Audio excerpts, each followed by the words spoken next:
sosok Kiai Wahid Hasyim adalah sosok yang cukup dia bisa menyatukan antara tradisi keagamaan tradisional dan modern. Iya.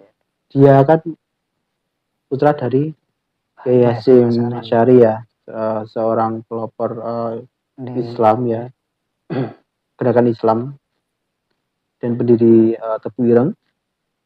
Namun yang menarik dari sini ialah saya melihat Wahid Hasyim itu adalah sosok yang bisa memformulasi antara pemikiran barat dan tradisional, ya formulasi menjadi sebuah pemikiran yang istilahnya kompleks, dan meskipun saat itu banyak orang mengatakan NU itu tradisional, namun di dalam pikiran Wahid Hasyim itu NU itu menjadi sebuah pemikiran yang dimana bisa diterima oleh semua kalangan. Dibuktikan dimana Wahid Hasyim menjadi ketua Masyumi ya.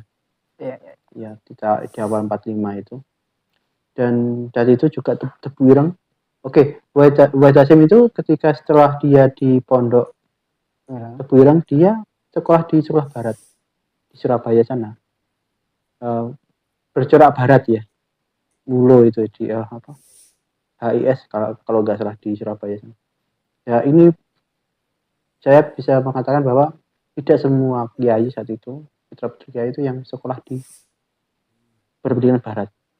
Dan Wahid Hasyim adalah salah satu contoh kiai yang visioner ya. Dan saya mengutip dari buku yang berjudul judulnya saya lupa. Judulnya maaf. Yang ditulis oleh Anwar Harjono, bisa dikatakan pada tahun 1935 Tebu Ireng sudah menggunakan kurikulum barat. Oh ya, itu kan ketika Wahid Hasyim pulang dari sekolahnya itu kan. Iya. Itu pun oleh abahnya ya Hasyim Asy'ari kan dia diminta bikin madrasah baru. Iya. Yang Tebu Ireng yang dalam tanda kutip yang masih umur ini tidak terkontaminasi. Iya, itu dia di mana dia bisa memformulasikan ilmu barat di dalam ilmu tradisional itu ya. Ya, kita bisa melihat bahwa pemikiran beliau itu sangat visioner, dan juga beliau juga salah satu penggagas pendidikan barat di kalangan pesantren. Iya. Pesantren juga, karena salah satu pelopornya. Saat itu kan beliau jadi kepala Kementerian Agama ya. Ya, Menteri Agama pertama. Menteri Agama pertama. Dia juga mempelopori sekolah tinggi Islam itu ya, mendukung pembangunan sekolah tinggi Islam yang ada di Jogja, sekarang di UI itu. Ya, dari sinilah kita bisa melihat kemegahan pemikiran Wahid Hasyim ya sebagai seorang ulama tradisional ya itu. Ya, ketika Panitia 9 ini beliau juga dengan legowo